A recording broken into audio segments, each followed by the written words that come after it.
Profeito, o cidadão deve estar se perguntando que Câmara nós temos em Ribeirão. Primeiro, ela se indispôs com a população para acatar aquilo que o Executivo queria. E depois perdeu também uma outra batalha para o próprio Executivo, que não cumpriu aquilo que aparentemente tinha combinado quanto ao fator redutor. Que vereador que nós criamos na cidade? Esqueceram certamente que o primeiro dever de toda a administração e de toda a atividade política é construir confiança. Sem confiança é impossível governar. E a confiança é construída a prazo e destruída à vista. Esse é um episódio triste. É um episódio, inclusive, que da boca de um vereador nasceu uma denúncia que eu acho que tem que ser apurada. O vereador Gilberto Abreu fez declarações que o próprio Legislativo, por uma questão de autorrespeito, tem que analisar para colocar as coisas nos seus devidos lugares. O governador Bias Fortes, mineiro que tinha ao mesmo tempo a mineiridade, que é o lado bom de Minas, com a mineirice, ele deixava claro o seguinte: o primeiro dever de todo governo é não assustar. E essa maneira como se aprovou a planta genérica de valores assustou. E o primeiro que assustou foi o investidor. E isso é um susto à vista, com consequências de uma dízima periódica. Vai prejudicar muito a cidade durante muito tempo. É isso que não dá para você entender. Por que a prefeitura não chamou o CREA para conversar e chamou o Cresce para dizer o quanto que poderia o IPTU ser aumentado? Isso deveria ter sido feito devagar e não durante o ano de 2012, até eu entendo.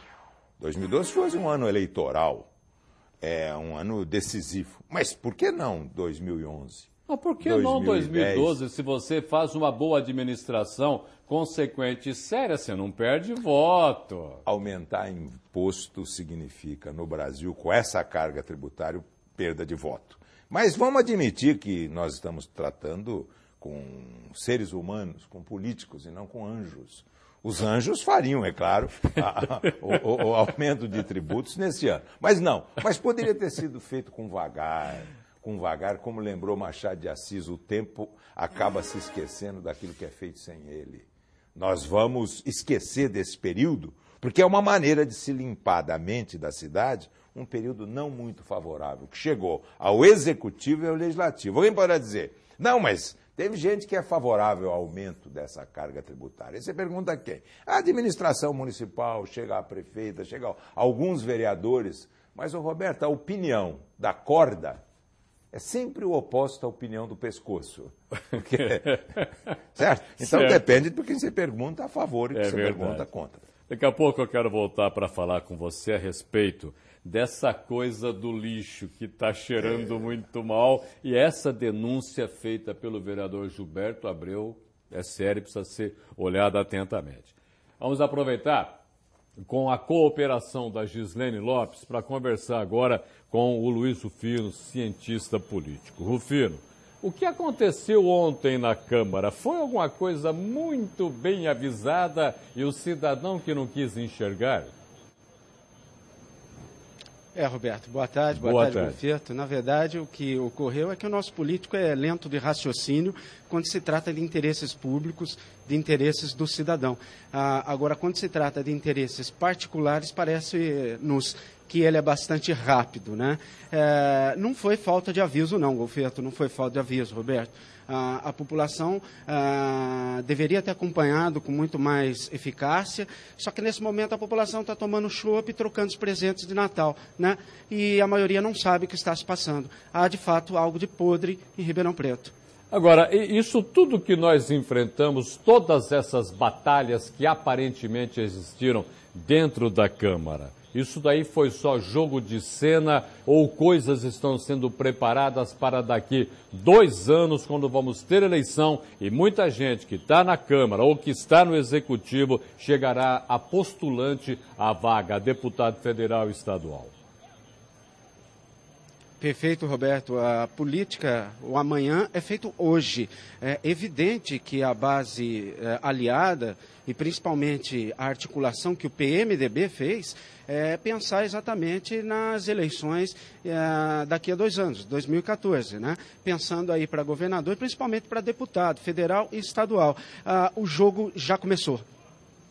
Se a gente tiver uma Câmara consequente, a partir de fevereiro, ela deveria propor uma maneira de analisar coerentemente a situação do lixo e, aproveitando as denúncias feitas pelo vereador Gilberto Abreu, pensar em CPI do lixo em Ribeirão?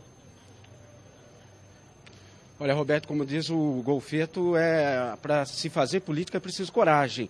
O que a gente espera é que esses novos, que não são tão novos assim, tenham a coragem. Mas, sinceramente, tem uma nuvem de pessimismo, na minha opinião, aqui. Eu acredito que nós teremos mais do mesmo. Aguenta mais um pouquinho que a gente volta a se falar com a cooperação da nossa Gisele Lopes, que agora eu quero voltar a falar com o Golfeto para saber o seguinte, Golfeto, a experiência parlamentar que você tem. Há chance da gente ter, a partir do ano que vem, uma Câmara atuante e crítica em relação ao Executivo, ou continua tudo igual?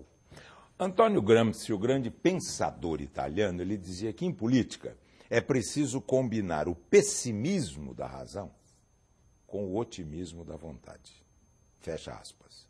A razão é pessimista pelo passado, mas o otimismo, que é a matéria-prima com que nós fazemos esperança, e esperança é do verbo esperar, o otimismo nos indica que nós temos que apostar no próximo legislativo.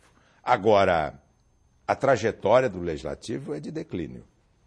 As pessoas mais preparadas estão indo para o setor privado, estão indo para as carreiras estatais. Lá nos Estados Unidos, Gore Vidal diz que os ricos, a política é para rico e pobre que não tem talento para ganhar dinheiro. Eu lamento muito. Por favor, repita, como que é? Gore Vidal diz que nos Estados Unidos, política é para rico e para pobre que não tem talento para ganhar dinheiro. Quando você não tem o que fazer, ele vai fazer. No Brasil política. Não era. Não. Pelo contrário, se você verificar no Império, você vai ver que as assembleias legislativas, o Congresso Nacional, era de tal maneira, de nível elevado, que havia um descompasso entre o preparo do Congresso e o analfabetismo do povo. Era antidemocrático porque democracia é representação.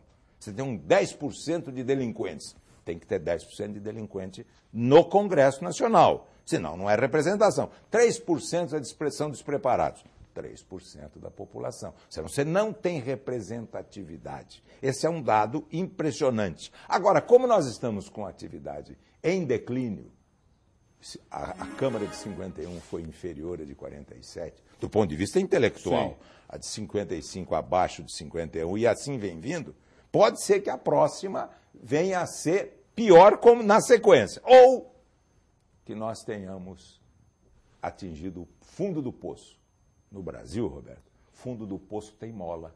Na medida que se atinge, só se pode ser otimista. É aí que começa o otimismo. O otimismo começa no fim do pessimismo, quando se atingiu o fundo do poço. Essa minha opinião é a opinião, mais ou menos, do grande pensador italiano Antônio Gramsci, onde eu bebi essa inspiração. É preciso combinar o pessimismo da razão com o otimismo da vontade. Deixa eu voltar a conversar um pouco mais com o cientista político Luiz Rufino. Rufino, uma das coisas que eu acho que o cidadão está se perguntando é o seguinte: e agora fazer o que com 4 anos que podem estar cheirando só 2 de muita dificuldade, 2 com mais dificuldade ainda? Essa escolha foi feita. E agora? Agora é chorar, né?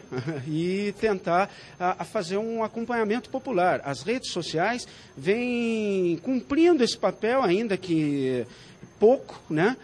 Mas é preciso deixar claro, Roberto, que a nossa democracia ela não é só representativa, ela é participativa. Assessores de vereadores não podem descaracterizar a opinião que as redes sociais, os institutos, as ONGs vêm manifestando em relação à atual legislação e ao atual executivo. A opinião popular deve ser considerada. Mais uma vez, nós voltamos ao povo. Rufino, na questão do lixo, várias entidades civis participaram de um projeto que foi elaborado dentro também do Ministério Público. Alguns grupos políticos queriam avanço e queriam mudanças nesse projeto. E aí ficou parado. Um dos problemas que deve esquentar a cabeça do cidadão nos próximos anos é a tal da tecnologia para tratamento de lixo. Não há nada específico. A cidade vai continuar atrasada, não vai tirar a energia do lixo e vai ver outros municípios, como por exemplo Franca, fazendo isso daí? Vai, infelizmente vai, porque infelizmente a arte de governar não evoluiu, não progrediu o que a gente esperava, né? Então a arte de governar continua atendendo a interesses de grupos privados e não ao interesse coletivo. Isso é uma tristeza, isso é uma infelicidade para a população. E mais do que isso, o que a gente vê assistindo nos outros municípios é uma maldade generalizada. Municípios que trocaram de governo, né, o governo lavou as mãos e está deixando lixo jogado na rua e outros serviços públicos abandonados.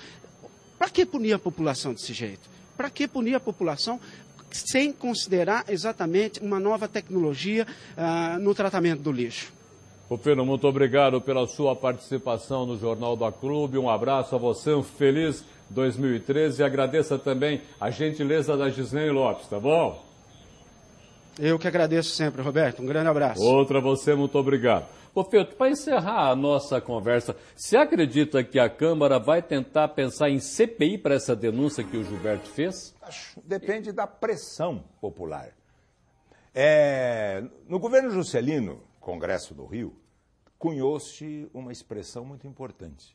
No Brasil são 4 os poderes: executivo, judiciário, legislativo e as galerias do Congresso. A opinião pública pressiona. Agora, poder só são 3.